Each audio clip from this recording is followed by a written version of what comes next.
Today's My Thoughts Monday is brought to you by GymAware, the leading tool when measuring performance in the weight room. Guys, VBT is all the craze right now. It's a hot, sexy topic, although it's something that's been around for a while. And the man who wrote the book on velocity-based training, Brian Mann, has called the GymAware the Rolls Royce when it comes to velocity measuring devices. Guys, the ability for you to shoot all your information right up into the cloud and store it right away is enough for me right there to make sure that this is something that I had in my weight room. Putting things together with instant feedback as to how the reps are being performed. On top of that, with the x-axis correction, so you don't have to necessarily worry about direct positioning when you're performing the exercises. Tying that in with the visualization of everything and the ability to allow the athletes to compete, make this an absolutely stellar tool and something I couldn't recommend you having in your weight room enough. Hop on over to kinetic.com.au today and see everything that they have to offer. Hey everybody, if you enjoy the podcast and the content that it provides, make sure you hop over and check out the all-new Strength Coach Network. The Strength Coach Network is a combination of the CVA SPS community and the Rugby Strength Coach community, bringing you what is sure to be the internet's leading resource for continuing education for strength and conditioning professionals. Combining these two resources has allowed us to bring some of the best content from some of the best minds in the world together for your one-stop shop to better improve the continuing education for not just yourself, but your entire staff. Bringing together all of the lectures from the Rugby Strength Coach community, along with the lectures exclusively done for the Central Virginia Sport Performance community, and all the lectures performed at the Central Virginia Sport Performance Seminar, make this an absolute must for performance coaches around the world. The world-class lectures at the Strength Coach Network are not all that you'll see as well. The discussion in the forums and the support and the career guidance from some of the top practitioners in the world, from people all over the world, makes this an absolute must and a great place for you to network, learn, and grow as a performance professional. So hop on over to strengthcoachnetwork.com and use the code CVASPS, that's C-V-A-S-P-S, to get your 48-hour trial for only $1. We're sure you're going to find great value in the Strength Coach Network and are really excited to have you involved. So hop on over to strengthcoachnetwork.com and use the code CVASPS to check it out today. What's up, guys? Coming to you, my name is Mike Thompson, coming to you from University of Richmond here. My Thoughts Monday, just going to talk a little bit about a variety of things, but really what it comes down to is figuring out how can we best help and best serve the athletes and the coaches we work for. And I know that's a broad topic, so I'll kind of get into it a little bit here. So basically a little bit about myself. I've had experiences with a variety of teams at various levels, and the biggest thing that, in my opinion, makes those teams and those organizations successful is the ability of those teams to be on the same page first and foremost, and to make sure that every person as an individual gets what they need to get. And I think this is a big thing for me coming into this role that I have now, is not letting a team necessarily get thought of just as one unit. That one unit gets wins and losses and all that, but at the end of the day, if you can't help each individual on the unit, then the unit's going to fail. And if the unit fails, then that's when all hell breaks loose, right? So if we need to take a step back and realize, okay, if we want our unit to be successful, our team to find success, what are the individual pieces, the athletes? How do they work together as a unit? And then where are their shortcomings? Where are they maybe not getting it quite done, right? Are certain athletes maybe physically just underdeveloped? They're weak. They're not very fast. They can't change direction. Are they, in a more of a sport sense, are they maybe lacking some technical or tactical skills and mastery that they need to develop to be a more capable member of the unit? Psychologically, Certainly more sports are more psychological than others, but each sport has an aspect of mental game, so to speak. And if any one of those are lacking, then there's opportunity for growth there and improvement. So I don't think any of this is new by any stretch, but now how do we identify where that's at? And I think so many times, myself included, I've done this before, so many times we can get caught up in, oh, well, this program helps, this certain program makes you faster, makes you stronger, or whatever it may be. And that may be true. But we really have to take a step back and account for where each individual athlete, where they're at now, and what got them to this point right now. Have they had 10 years of strength and conditioning prior to coming to you? Are they choosing to be with you? That's a big one. In my setting right now, they didn't choose me, I chose them. So they get me whether they like it or not. And if they don't like it, then I don't think we're going to get the most out of that program. So if we can't take a step back and realize all these factors that come into essentially improving performance for whatever that sport may be, then I think we're missing something.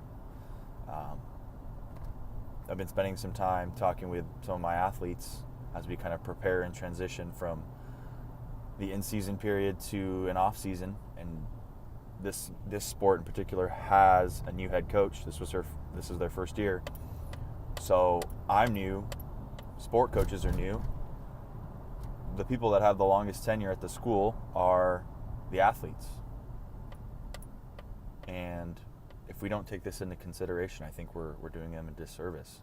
What was their experience before? How was a sport coach perceived? Were they real, kind of typical hard ass, and the athletes felt like they weren't heard, or they had to kind of read between the lines to understand what the coach was saying?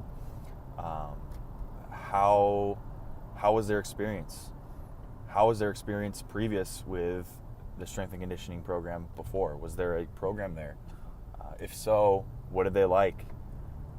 What made them feel good? What made them ready to play? And how can I build on that and incorporate that? Because to me, I don't really care what kind of program I build. Each program is going to be super different from year to year, from team to team. The biggest thing that I think most of us care about in this field is getting results and helping athletes achieve what they want to achieve. So if we're in it for those reasons, and I hope most of us are, we need to be aware of all these factors. And I think Fergus Connolly's book, Game Changer, takes into account a lot of these. I've been reading it more lately, so I think this is why some of these thoughts are on my mind. But really, there's so much that goes into what the athlete has to offer, and we have to be able to kind of unlock and untap that. Another thing that I've been thinking through is having athletes be more involved in the evaluation process. And what I mean by that is these athletes get evaluated by coaches, myself included, if they're in college, by their professors. And these young adults, in the college setting at least, they have been evaluated a lot. And I don't think that's a bad thing. But where I think we can open up their eyes is having them evaluate themselves and giving them some time and some space to ask them, what makes you good at your sport? What do you bring to this team? Why are you on this team? Why do you like playing your sport? Do you like training? Do you hate training? Why do you feel that way? What would you do if you were in my position, if you were the strength and conditioning coach? How would you schedule and structure practice or training? All these things that I think matter. And of course, we're not going to let the athletes run the entire program, but this is something I struggle with, is if we want the most out of our athletes, and I think any coach in the world could or should argue for this. If we want the most out of them, we should make training as purposeful as possible and also as enjoyable as possible. And that doesn't mean training is easy, and that doesn't mean we're lackadaisical and we don't try and we kind of throw things on the wall. That's not what it means at all. To me, my interpretation of that is we have extremely high levels of intentionality and focus. I'm purposeful with my presentation of training, so athletes understand exactly why we're doing every little bit, from the warm-up to right in the middle of a lifting session or a speed session or what have you, to why we do conditioning on the same day or do conditioning on a different day. All those details, I should have a reason, right, to back those up. And if I don't, then I need to figure it out. But I think so many times, going back to my kind of how I let off here, so many times we just kind of get in and get our hands dirty because there's work to be done. And I'm not arguing that we shouldn't do that, but at the same time, if we have an opportunity, I think we really need to take a step back and get a sense for who I'm dealing with. And this goes for coaches too. Coaches you might walk in and you could be, very easygoing and you go about things a certain way and you think you're doing it right, and then all of a sudden, you get this coach who you think just you can't work with this person and they're just not hearing you out. But then you take a step back, and if you ask them or spend time getting to know them a little bit, you realize that, well, wow, this guy or this girl has had incredibly difficult situations before her, or maybe she has never had someone writing a strength and conditioning program for his or her athletes. And they think that maybe you're trying to take control of a situation, and you're definitely not. But all these things matter, and I think communication and being open to listening to those that you serve and working with is just crucial. Once again, not anything new. I don't think anything I'm talking about today is by any means unheard of in our field.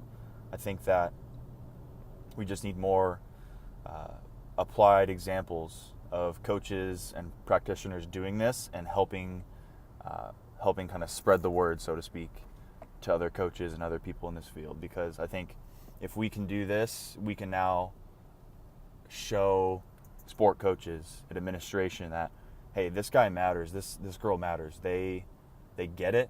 They're here to help. They're going to take the time. They're going to spend, energy and effort getting to know our players and our coaches. And this person can do the job well, and they can serve our university, our organization, whatever it may be, in a really great way. So I think if that's what we want, and I think, just listening to social media and listening to other coaches speak, that's what we want. We want a seat at the table, and we want to feel respected. I think we have to take the time to really get to know people, get to know our athletes, get to know our coaches, make it so that you leaving is really tough to replace, and then we can start to talk. So hopefully you guys have some thoughts on this. I'd love to hear feedback. I'm just always trying to improve, and really I think we're all just trying to do the best by our coaching staff and by our athletes. And I think if we can communicate and put our athletes and coaches in good situations to succeed, we'll have a big seat at that table. So once again, let me know what you think, and hope you guys enjoyed the chat. Thanks.